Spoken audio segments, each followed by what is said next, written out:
صحابہ کے زمانے میں ذکر رسول رہتا تھا اور تابعین اور تبع تابعین کے زمانے میں ذکر رسول رہتا تھا صلی اللہ علیہ وسلم. تو جیسے میں نے پہلے عرض کیا کہ آج جو ہے وہ ذکر رسول صلی اللہ علیہ وسلم کا دل کر رہا تھا، تو میرے ذہن میں جو حدیث تھی بیان کرنے کے لیے وہ حضرت عمران ابن حسین رضی اللہ تعالی عنہ کی حدیث ہے. حضرت عمران ابن حسین رضی اللہ عنہ بڑے مشہور صحابی ہیں. وہ نبی صلی اللہ علیہ وآلہ وسلم کے ایک سفر کا تذکرہ فرماتے ہیں. اس سفر کے اندر کل 40 آدمی تھے اور نبی صلی اللہ علیہ وسلم کے ساتھ حضرت صدیق اکبر رضی اللہ تعالی عنہ بھی تھے، حضرت عمر فاروق رضی اللہ تعالی عنہ بھی تھے، حضرت علی رضی اللہ تعالی عنہ بھی تھے. سفر ہوا آپ صلی اللہ علیہ وسلم کا، اور سفر کے دوران حضرت عمران ابن حسین رضی اللہ تعالی عنہ فرماتے ہیں کہ پورے قافلے کو بڑی شدت سے پیاس محسوس ہوئی اور پانی ختم ہو چکا تھا. تو اس زمانے میں جب سفر کرتے تھے تو سفر کرتے کرتے پانی پیتے جاتے تھے اور ایسا خیال آتا تھا کہ ابھی آگے جا کر کے کوئی چشمہ آئے گا اور سٹریم آئے گی کوئی، اس میں سے ہم پانی لے لیں گے. مگر کبھی کبھی ایسا بھی ہوتا تھا کہ خیال جو ہے وہ صحیح نہیں ہوتا تھا، اس لیے کہ ایسے بورڈ تو لگے ہوئے نہیں ہوتے تھے کہ کتنے میل ہے کہاں ہے. کبھی کبھی راستے میں ادھر جانے کے بجائے ادھر بھی چلے جاتے تھے. تو بہرحال اچانک پانی ختم ہو گیا اور پانی ختم ہونے کے نتیجے میں بہت پیاس محسوس ہوئی پورے قافلے کو. تو اللہ کے نبی صلی اللہ علیہ وسلم نے حضرت علی رضی اللہ تعالی عنہ کو امیر مقرر فرمایا اور ان کے ساتھ اور 2-4 آدمیوں کو کر لیا اور کہا کہ آپ لوگ ادھر ادھر دیکھو، کہیں پانی اگر نظر آ جائے تو پانی لے کر کے آؤ. اب یہاں جو سب سے پہلی بات مجھے اور آپ کو سمجھ میں آ رہی ہے وہ یہ کہ معجزہ اللہ کے نبی صلی اللہ علیہ وسلم کے اختیار میں نہیں تھا.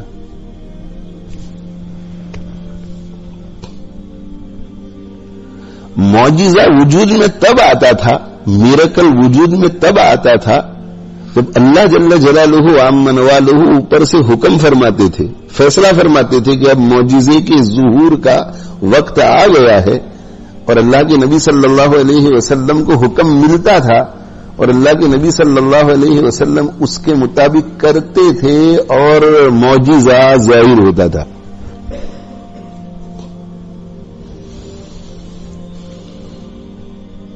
اس سلسلے میں پہلے میں یہ عرض کر چکا ہوں کہ معجزے میں ہاتھ نبی کا ہوتا ہے لیکن قدرت خدا کی ہوتی ہے. ہاتھ نبی کا ہوتا ہے، نظر یوں آ رہا ہوتا ہے کہ نبی کر رہا ہے لیکن اثر اللہ کر رہے ہوتے ہیں.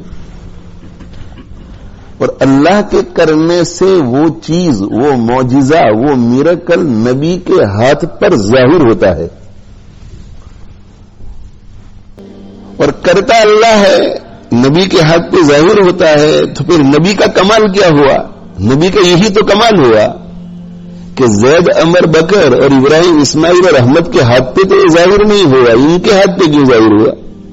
یہی تو نبی ہونے کی دلیل ہے. یہی تو نبی ہونے کی دلیل ہے کہ ان کے ساتھ خدا ہے. تم ایسا کام کر کے دکھاؤ، تم ایسا کام کر کے دکھاؤ، تم ایسا کام کر کے دکھاؤ. دلیل یہی ہے کہ یہ اللہ کے ہیں، اسی لیے اللہ نے یہ معجزہ ان کے ہاتھوں ظاہر کیا، تمہارے ہاتھوں نہیں. اور یہ جو میں نے عرض کیا کہ قدرت اللہ کی اور ہاتھ نبی کا صلی اللہ علیہ وسلم، یہ قرآن میں بھی ہے. غزوہ بدر سے پہلے اللہ کے نبی صلی اللہ علیہ وآلہ وسلم نے ایک مٹھی میں کنکر اٹھائے بدر کے میدان سے. اور آپ صلی اللہ علیہ وسلم نے شاحت الوجوہ کہہ کر کے وہ مٹھی میں جو کنکر تھے، ریت کے چھوٹے چھوٹے ذرات، وہ دشمنوں کی طرف یوں کر کے پھینکے. اب ادھر 1000 آدمی تھے تقریباً، اور پتہ نہیں ایک مٹھی کے اندر 2000 ریت کے ذرات آ سکتے ہیں یا نہیں، اللہ بہتر جانتے ہیں. ہو سکتا ہے کہ نہ آ سکتے ہوں، ہو سکتا ہے کہ آ جاتے ہوں، گننے کے لیے تو ہم گئے نہیں. اگر 2000 ریت کے ذرات اس ہاتھ میں آ جاتے ہوں تو یہ شاید ممکن ہو، مگر یہ ممکن نہیں کہ ایک شخص 1000 کے لشکر کی طرف یوں کر کے مٹی کو پھینکے، اور 1000 کے 1000 میں سے ہر ایک کی ہر آنکھ میں ایک ذرہ پہنچ جائے. یہ نہیں ہو سکتا. دنیا کا ایکسپرٹ سے ایکسپرٹ آدمی یہ کام نہیں کر سکتا. مگر اللہ کے نبی صلی اللہ علیہ وآلہ وسلم نے جیسے ہی مٹھی بھر ریت کو ان کی طرف پھینکا تو سامنے جتنے بھی تھے دشمن، ان میں سے ہر ایک کی دونوں آنکھوں کے اندر یہ ریت کے ذرات پہنچ گئے اور اپنی آنکھوں کو ملنے لگے کہ یہ کیا مسئلہ ہو گیا. تو اللہ جل جلالہ وعم نوالہ نے اس کا قرآن میں ذکر کیا، اور ذکر کرتے ہوئے اللہ نے ارشاد فرمایا وما رمیت اذ رمیت، جب آپ نے مٹھی بھر ریت پھینکی تھی وہ آپ نے نہیں پھینکی تھی، ولکن اللہ رما، وہ تو اللہ نے پھینکی تھی. اس لیے کہ کسی انسان کے بس میں نہیں ہے کہ وہ پھینکے اور 1000 انسانوں کی آنکھوں میں سے ہر آنکھ میں وہ پہنچ جائے. نہیں، یہ آپ نے نہیں کیا تھا، یہ اللہ نے کیا تھا. تو قدرت اللہ کی تھی مگر ہاتھ اللہ نے آپ کا استعمال کیا. اور یہ معجزہ اسی لیے بتلایا جاتا ہے کہ قیامت کے دن کوئی یہ نہ کہے کہ بھئی اگر ہمیں کوئی نشانی مل جاتی کہ اللہ کے پیغمبر ہے تو ہم مان لیتے. جھوٹے لوگ بھی تو دنیا میں بہت پیدا ہوتے ہیں. تو اللہ کے سامنے کوئی حجت کرے کہ آپ نے نبی بھیجا، بہت اچھا کیا اور ہمیں قبول کر لینا چاہیے تھا، مگر ہمیں کیسے پتا کہ یہ سچا نبی ہی ہے جھوٹا؟ تو ہر نبی کو اللہ تعالیٰ معجزہ دیتے ہیں اور وہ معجزہ اس کی نبوت کی علامت ہوتا ہے. وہ معجزہ اس لیے کہ وہ ایسے معجزے کو ظاہر کرتا ہے کہ ایسا معجزہ دوسرا کوئی ظاہر نہیں کر سکتا.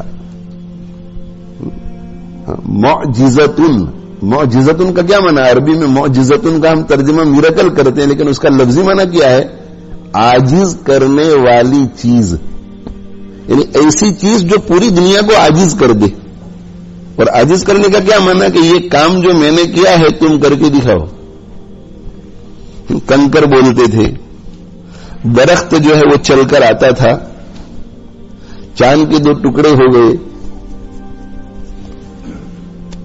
تو یہ معجزہ جو ہے، معجزہ یہ پیغمبر کے ہاتھوں ظہور پذیر ہوتا ہے، مگر اس میں پیغمبر کا اختیار نہیں ہوتا.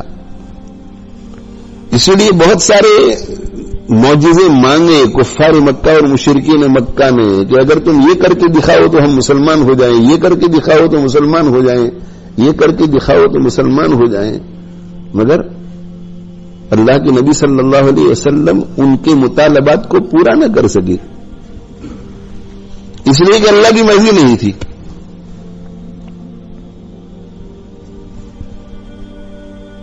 اللہ کی مرضی نہیں تھی. اور نبی دنیا میں اس لیے نہیں بھیجا جاتا کہ ہر ایک کی فرمائش کے اوپر وہ معجزہ بتلاتا رہے. وہ کوئی کرتب دکھانے کے لیے دنیا میں نہیں آتا. بس نبی اتنے معجزے دکھلاتا ہے جتنے اس کی نبوت کو ثابت کرنے کے لیے ضروری ہوتے ہیں. تو ایک معجزہ آپ نے دیکھ لیا کافی ہو گیا، پھر بھی اللہ کی رحمت ہوئی کہ دوسرا بھی دکھایا، پھر بھی اللہ کی رحمت ہوئی کہ تیسرا بھی دکھایا، پھر بھی اللہ کی رحمت ہوئی کہ چوتھا بھی دکھایا. اور اللہ ان کی نیتوں کو جانتے تھے کہ یہ اسی لیے پوچھ رہے ہیں کہ اگر معجزہ دکھایا تو ہم کہیں گے کہ جادو ہے، لیکن معجزہ نہ دکھا سکے تو ہم پروپیگنڈا کریں گے کہ دیکھو اللہ کے نبی ہوتے تو یہ کام کر کے دکھلا سکتے، لیکن نہیں دکھلا سکے۔ اللہ نیتوں کو جانتے تھے، اسی لیے آپ صلی اللہ علیہ وسلم کو بعض مرتبہ یہ کہنے کے لیے کہا کہ آپ ان کو ایسا کہہ دیجئے کہ حل کنت الا بشر الرسولا، بھائی میں تو ایک انسان ہوں جسے اللہ نے رسول بنا کر بھیجا ہے، میرے قبضے قدرت میں یہ سب کچھ تھوڑا ہے کہ میں جب جی چاہے جو چاہے کر کے دکھاؤں۔ تو میں نے عرض کیا کہ اللہ کے نبی صلی اللہ علیہ وسلم کی زندگی میں آپ کو ایسے بہت واقعات نظر آئیں گے جن میں صحابہ کرام رضوان اللہ تعالی علیہ مجمعین نے پانی کی کمی کی شکایت کی اور ادھر اللہ کے نبی صلی اللہ علیہ وسلم کا معجزہ ظاہر ہو گیا۔ حضرت انس بن مالک رضی اللہ تعالیٰ عنہ ارشاد فرماتے ہیں کہ ایک مرتبہ اللہ کے نبی صلی اللہ علیہ وسلم کی مجلس میں ہم لوگ بیٹھے ہوئے تھے اور نماز کا وقت ہو گیا۔ نماز کا وقت ہو گیا تو ظاہر ہے کہ اب وضو کرنا تھا، تو لوگ وضو کے لیے اٹھ گئے، جن کو پانی مل گیا انہوں نے وضو کر لیا، جن کو پانی نہیں ملا وہ پریشان ہوئے۔ اللہ کے نبی صلی اللہ علیہ وسلم کے پاس ایک چھوٹا سا برتن لایا گیا، اس لیے کہ صحابہ کرام رضوان اللہ تعالی علیہ مجمعین پوری کوشش کرتے تھے کہ حضرت صلی اللہ علیہ وآلہ وسلم کو ذرا بھی تکلیف نہ پہنچے۔ تو حضرت صلی اللہ علیہ وسلم کے لیے پانی نہیں لایا گیا، اور ساتھ میں یہ بھی اطلاع ہوئی کہ بہت سے صحابہ کرام رضوان اللہ تعالی علیہ مجمعین کے پاس وضو کرنے کے لیے پانی نہیں ہے۔ تو اللہ کے نبی صلی اللہ علیہ وآلہ وسلم نے اس برتن میں اپنا ہاتھ مبارک رکھا،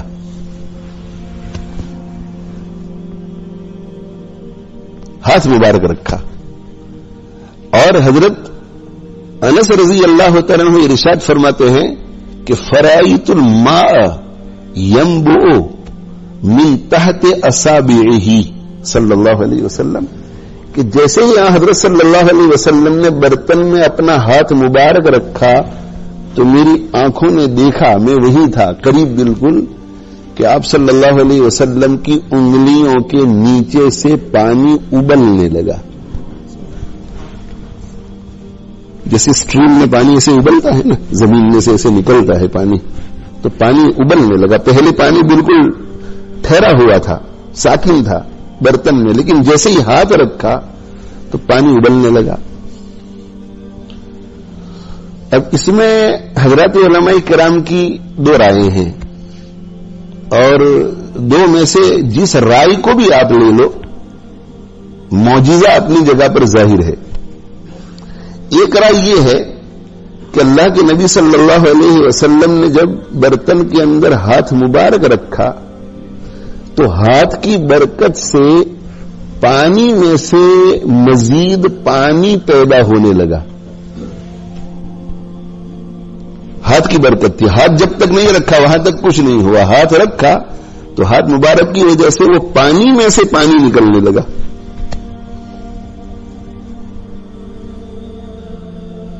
زمین میں سے چشمہ تو نہیں پھوٹ رہا تھا، یہ تو برتن تھا، تو ہاتھ مبارک رکھا تو پانی میں سے پانی ابل رہا تھا، اور چونکہ ہاتھ مبارک رکھا ہوا تھا اور برتن چھوٹا تھا اور پانی ابل رہا تھا تو دیکھنے والے کو ایسا نظر آ رہا تھا کہ پانی انگلیوں میں سے نکل رہا ہے، لیکن پانی انگلیوں میں سے نہیں نکل رہا تھا، پانی میں سے پانی نکل رہا تھا۔ اور صحابہ کرام رضوان اللہ تعالی علیہ مجمعین کو حکم ہوا کہ بھئی لے کر کے وضو کرنا شروع کرو، تو ہر شخص اس میں سے وضو کرنے لگا۔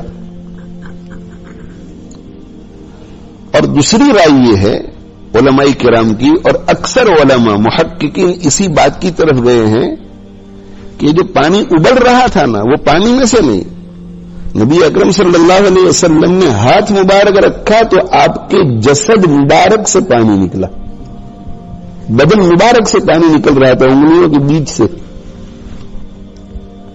انگلیوں سے فاؤنٹن جاری ہو گئی، اور صحابہ کرام رضوان اللہ تعالی علیہ مجمعین نے اس سے وضو کیا۔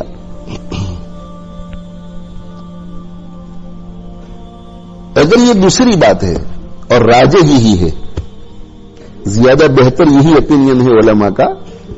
بڑی کثیر تعداد میں بڑے بڑے جو محققین ہیں انہوں نے یہی کہا ہے کہ پانی میں ایسے ہی برکت نہیں ہوئی، وہ انگلی سے نکلا، انگلیوں سے.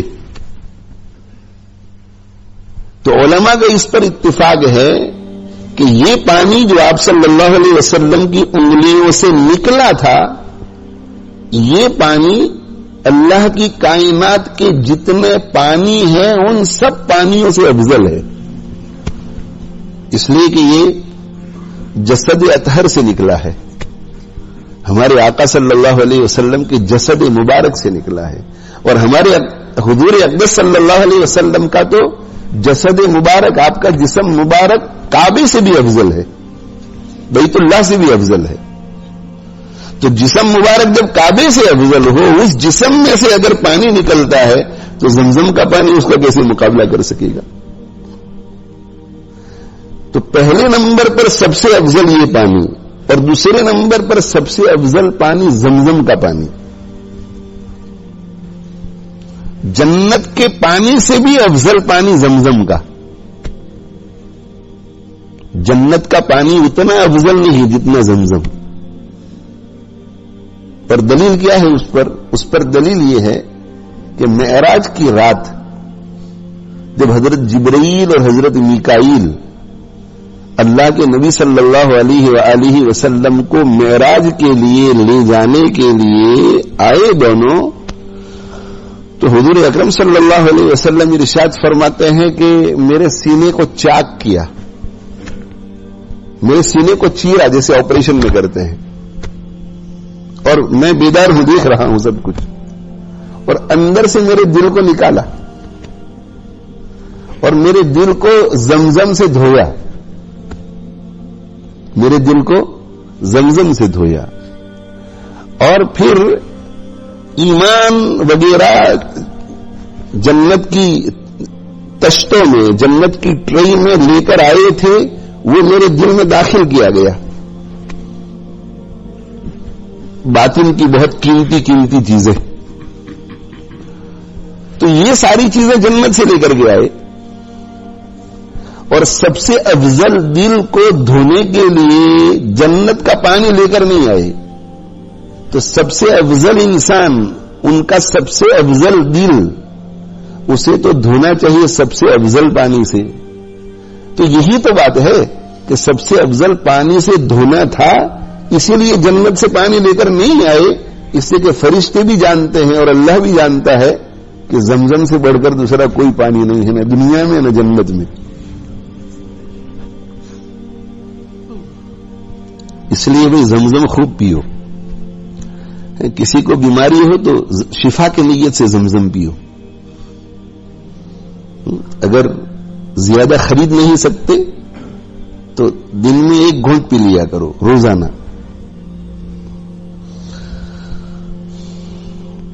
تو یہ پانی سب سے افضل یہ جو انگلیوں سے نکلا. اور علماء کرام دیکھو کیسے کیسے مسائل کا استنباط کرتے ہیں کہ انگلیوں سے پانی نکلا یہ سب سے افضل، اور دوسرے نمبر پر زمزم کا پانی. تو سب سے افضل پانی سے اگر وضو کرنا جائز ہے، صحابہ وضو کر رہے تھے تو زمزم سے بھی وضو کرنا جائز ہے. یہ علماء اس طرح استدلال کرتے ہیں. اللہ تعالی علماء کرام اور فقہائے اعظام کی قبروں پر کروڑوں رحمتیں نازل فرمائے ہیں. اور جو دنیا میں ابھی علماء حق کا ہیں، اللہ تعالیٰ ان کی عمروں میں، ان کے علوم میں، فیوز میں برکت دے، اور ہمارے دلوں میں ان کی قدر پیدا کرے اور ان کا احترام پیدا کرے اور ان سے استفادے کی ہمیں توفیق دے. یہ صحابہ کرام رضوان اللہ تعالیٰ علیہ مجمعین تو وضو کر رہے تھے نا، تو یہ سب سے افضل پانی ہے.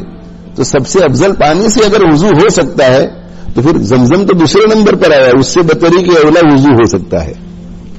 اسی لیے علماء نے لکھا ہے کہ زمزم کے پانی سے وضو کرنا جائز ہے. حضرت انس رضی اللہ تعالی عنہ فرماتے ہیں کہ چھوٹا سا برتن جس میں پانی تو اتنا ہی تھا کہ ایک آدمی وضو کر سکے، مگر اللہ کے نبی صلی اللہ علیہ وسلم نے ہاتھ مبارک رکھا، معجزہ ظاہر ہوا، اور وہاں جتنے لوگ پانی نہ ملنے کی وجہ سے پریشان تھے ان سب نے وضو کر لیا. تو ان سے پوچھا گیا کہ کتنے لوگ تھے، کتنے لوگ تھے؟ تو حضرت انس رضی اللہ تعالیٰ عنہ بعض روایات میں فرماتے ہیں کہ 70 تھے، بعض روایات میں فرماتے ہیں کہ 80 تھے، بعض روایات میں فرماتے تھے کہ 70 سے لے کر 80 تھے. تو ایسے موقع پر جو ہے کوئی گننے کے لیے تو نہیں جاتا نا، تو ان روایات میں کوئی تعارض نہیں ہے. اس کی مثال بالکل ایسی ہے کہ ابھی یہاں جتنے لوگ بیٹھے ہوئے ہیں، جتنے لوگ یہاں بیٹھے ہوئے ہیں، تو ایسا اندازہ لگا لیں گے کہ بھائی 400 سے 500 آدمی ہے یہاں. تو اگر کوئی واقعہ پیش آ جائے تو بھائی کتنے آدمی تھے، تو کوئی کہے گا کہ 400 تھے، دوسرا کہے گا 500 تھے، تیسرا کہے گا 450 تھے. گننے کے لیے تو نہیں جاتا نا. تو کم سے کم اگر ہم تعداد لے لیں تو 70 آدمیوں نے 70 آدمیوں نے ایک شخص کے وضو کرنے کے پانی سے وضو کر لیا. اور حضرت انس رضی اللہ تعالیٰ عنہ ایسا ہی ایک واقعہ بیان کرتے ہیں دوسرے موقع پر. مقام زورہ میں ایسا ہی ہوا کہ نماز کا وقت آ گیا اور پانی کے لیے، وضو کے لیے پانی نہیں تھا. تو اللہ کے نبی صلی اللہ علیہ وآلہ وسلم نے یوں کر کے ہاتھ مبارک رکھا تو پانی ابلنے لگا. اسی طرح ابلنے لگا. حضرت انس رضی اللہ تعالیٰ عنہ سے پوچھا کہ کتنے آدمی تھے اس موقع پر، یہ دوسرے موقع پر؟ تو انہوں نے کہا کہ تقریباً 300. ایک شخص وضو کر سکے اتنے پانی سے 300 آدمیوں نے وضو کر لیا. اور غزوہ حدیبیہ کے موقع پر حضرت جابر رضی اللہ تعالیٰ عنہ فرماتے ہیں کہ حدیبیہ کے میدان میں ایک کنواں تھا. تو صحابہ کرام رضوان اللہ تعالی علیہ مجمعین کی تعداد جو ہے وہ 1300 1400 1500 تقریباً تھی. تو یہ وہاں پڑاؤ ڈالے ہوئے تھے. مکہ مکرمہ میں داخل ہونے کی نیت سے عمرہ کرنے کے لیے گئے تھے، لڑنے کے لیے نہیں گئے تھے. یہ سن 6 ہجری کا واقعہ ہے، ہجرت کی بات 6 سال میں. لیکن کفار مکہ اور مشرکین مکہ نے انہیں مکہ مکرمہ میں آنے کی اجازت نہیں دی عمرہ کرنے کے لیے. تو وہاں پڑاؤ ڈالا اور گفت و شنید شروع ہو گئی، بات چیت شروع ہو گئی کہ بھئی کوئی کمپرومائز کی راہ نکالی جائے. اب وہ ایک کنواں تھا حدیبیہ میں اور یہ 1500 آدمی تھے. وہ حدیبیہ کا جو کنواں تھا اس کا چشمہ اتنا پاورفل نہیں تھا، وہ بہت تھوڑا تھوڑا پانی نکلتا تھا. اس سے پانی ختم ہو گیا. پانی ختم ہو گیا تو اب ظاہر ہے کہ ان کے مشکیزوں میں جتنا پانی تھا وہ استعمال کرتے، وہ مشکیزوں میں بھی سارا پانی ختم ہو گیا. نماز کا وقت ہوا، عصر کی نماز کا وقت. اللہ کے نبی صلی اللہ علیہ وسلم کی خدمت میں عرض کیا گیا کہ نماز پڑھنے کے لیے پانی نہیں ہے ہمارے پاس. تو اللہ کے نبی صلی اللہ علیہ وسلم کے سامنے چمڑے کے ایک برتن میں پانی لا کر کے رکھا گیا اور یہاں پر اللہ کے نبی صلی اللہ علیہ وسلم نے ہاتھ مبارک نہیں رکھا، بلکہ اللہ کے نبی صلی اللہ علیہ وآلہ وسلم نے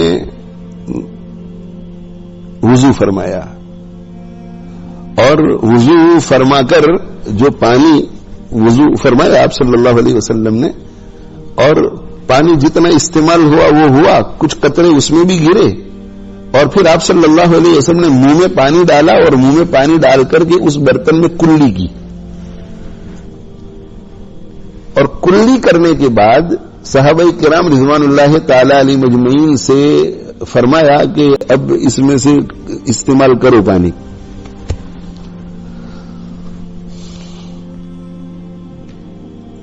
تو حضرت جابر بن عبداللہ رضی اللہ عنہ فرماتے ہیں کہ سب نے وضو کر لیا، سب نے وضو کر لیا اور دیکھا کہ معجزے کا ظہور ہے تو سب نے اپنے مشکیزیں بھی بھر لیے،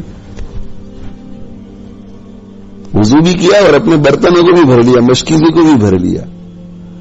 تو حضرت جابر رضی اللہ تعالیٰ عنہ کے شاگرد نے پوچھا کہ کم کنتم یومئذ، کتنے آدمی تھے تم؟ تو جابر بن عبداللہ رضی اللہ عنہ نے 1500 کی تعداد بتلانے سے پہلے یہ کہا کہ ہم تو تھے 1,500 مگر اس سے پہلے یہ کہا کہ لو کننا 100,000 لکفانا. ارے تعداد کیا پوچھتے ہو؟ نبوی معجزہ ظاہر ہو رہا تھا. اگر 1,00,000 بھی ہوتے نا تو کافی ہو جاتا. لو کننا 100,000 لکفانا, 1,00,000 بھی ہوتے تو کافی ہو جاتا, لیکن ہم 1,500 تھے.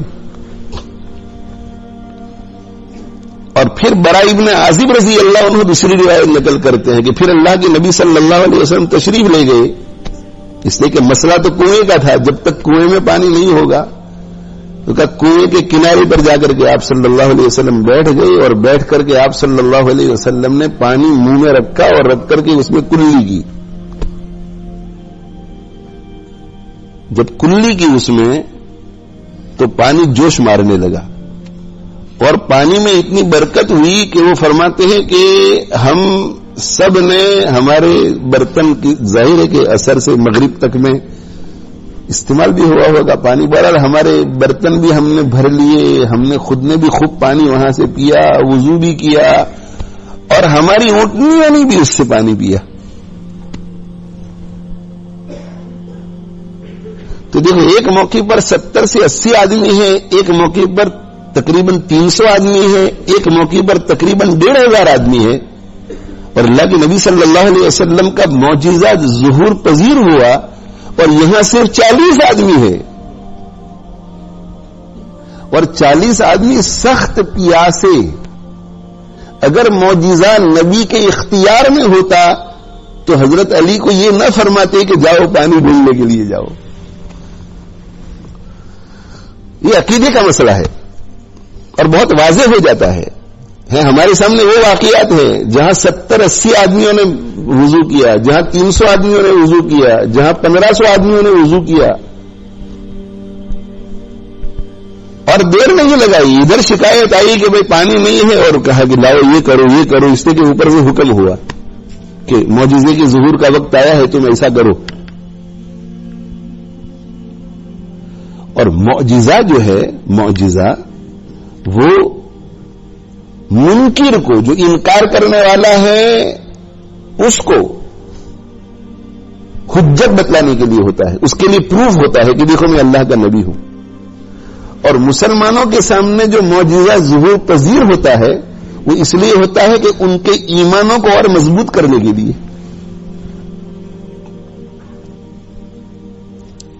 بھائی ہم سب مسلمان ہیں کہ نہیں؟ اب اللہ جل جلالہ عام نوالہ نے اس گئے گزرے دور میں بھی قرآن کی حفاظت کر رکھی ہے کہ نہیں؟ تو ہمارا ایمان اگر ڈاواں ڈول ہوتا ہے اور کوئی ہمیں سمجھائے کہ بھئی ڈاواں ڈول کیوں ہو رہا ہے ایمان, اللہ حفاظت فرمائے ہماری, تمہارا ایمان کیوں ڈاواں ڈول ہو رہا ہے. دیکھو ایک اتنے چھوٹے سے بچے نے 6 مہینے میں قرآن پورا زبانی یاد کر لیا. اچھا ایسا ہوا؟ دیکھو یہ 11 سال کے بچے نے ایک دن میں الحم سے کر والناس تک قرآن پڑھ کر سنا دیا. تو مسلمانوں کے ایمان کو مضبوط کرنے کے لیے بھی معجزے کا ظہور ہوتا ہے. مسلمانوں نہ گھبراؤ, خدا کی شان باقی ہے, ابھی اسلام زندہ ہے, ابھی قرآن باقی ہے. تو قرآن کا معجزہ جو ہے وہ قیامت کی صبح تک باقی رہے گا. جتنے بھی انبیاء علیہم الصلوۃ والسلام آئے, جب تک دنیا میں رہے چلے گئے, جب تک دنیا میں رہے معجزہ رہا, دنیا سے چلے گئے ان کا معجزہ بھی چلا گیا. ہمارے آقا صلی اللہ علیہ وسلم کے بہت سارے معجزات, ہزاروں کی تعداد میں, لیکن دنیا سے تشریف لے گئے تو سارے معجزات بھی ختم ہو گئے, مگر اللہ نے یہ قرآن کا معجزہ باقی رکھا. قیامت تک یہ معجزہ رہے گا. ایسا دوسرا قرآن بنا کر لاؤ. آپ یہ سمجھتے ہیں کہ پوری دنیا جو اسلام کو ختم کرنے کے پیچھے لگی ہوئی ہے, اور پتہ نہیں اسلام دشمن طاقتیں کیا سازشیں کرتے ہیں, انہوں نے یہ کیا ہی نہیں ہوگا. اس سے کہ سب سے ایزی کام تو یہ ہے کہ قرآن جیسا اگر دوسرا قرآن بنا کر لے آئیں تو سارے مسلمان ہی ہاتھ دے بیٹھے اپنے ایمان سے. سب سے ایزی کام تو یہ ہے. تو کیا آپ ایسا سمجھتے ہیں کہ کسی نے کوشش ہی نہیں کی ہوگی؟ کوشش کی, ابھی بھی چل رہی ہوگی. لیکن قرآن نے یہ کہا ہے کہ وَإِن كُنتُمْ, یہ بھی ایک معجزہ ہے کہ یہ جو اعلان ہے یہ بھی ایک معجزہ ہے. وَإِن كُنتُمْ فِي رَيْبٍ مِّمَّا نَزَّلْنَا عَلَىٰ عَبْدِنَا, اگر تم شک میں ہو اس کتاب کے بارے میں جو ہم نے ہمارے بندے پر نازل کی، فاتو بسورۃ من مثلہ، تو اس جیسی ایک سورت لے آؤ. فإن لم تفعلوا، اور اگر تم ایسا نہ کر سکو، اگر تم ایسا نہ کر سکو تو نہ کر سکو، سب مل کر کے بھی نہ کر سکو. اس کا مطلب یہ ہے کہ تم نے قبول کر لیا ہے کہ اللہ کی کتاب ہے، اور جب قبول کر لیا ہے کہ اللہ کی کتاب ہے، مان لیا ہے، اسی لیے جب کر نہیں سکیں گے تو مان ہی لینا پڑے گا. پھر بھی تم نہیں مانو گے تو اس کا مطلب یہ تمہاری طرف سے ضد ہے. تو فاتقوا النار التي وقودها الناس والحجارہ، تو تم اس آگ سے ڈرو. فاتقوا النار، اس جہنم کی آگ سے ڈرو جس کا ایندھن لوگ اور پتھر ہوں گے، جس کا فیول لوگ اور پتھر ہوں گے. اصل تو یہ جملہ کہنا تھا. فإن لم تفعلوا، اگر تم ایسا نہ کر سکو تو، اگر ایسا نہ کر سکو پھر بھی ایمان نہ لائے، دلیل واضح ہو جانے کے بعد بھی ایمان نہ لائے تو تم تو پھر جہنم میں جائیں گے.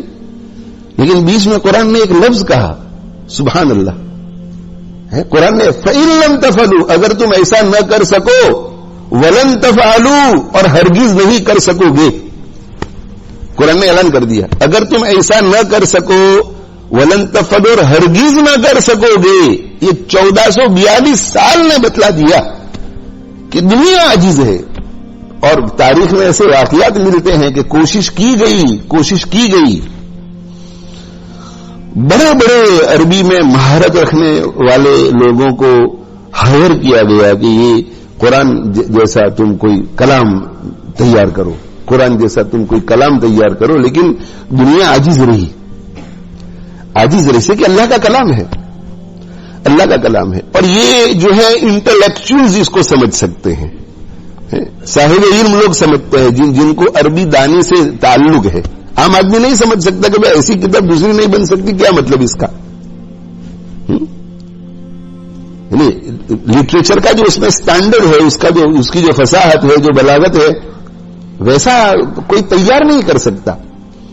اور ایسا نہیں کہ بھائی اس لیے تیار نہیں کر سکتا کہ عربی زبان تو مسلمان ہی نہیں، غیر مسلموں نے عربی زبان کو سیکھا، سالہ سال سے سیکھ رہے ہیں. بہت سارے تو عرب میں تھے ہی نا عربی لوگ، اور بعد میں بھی سیکھا. اور اس وقت بھی ایسے غیر مسلم ہیں جو مجھ سے اور آپ سے اچھی عربی جانتے ہیں.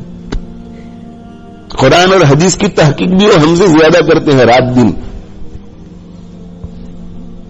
بس اتنا ہے کہ ہم اور آپ تحقیق کرتے ہیں تو حق میں ترقی کرنے کے لیے کرتے ہیں، اور وہ تحقیق کرتے ہیں تو اس میں کیڑے نکالنے کے لیے کرتے ہیں، اس لیے ان کو ہدایت نہیں ملتی.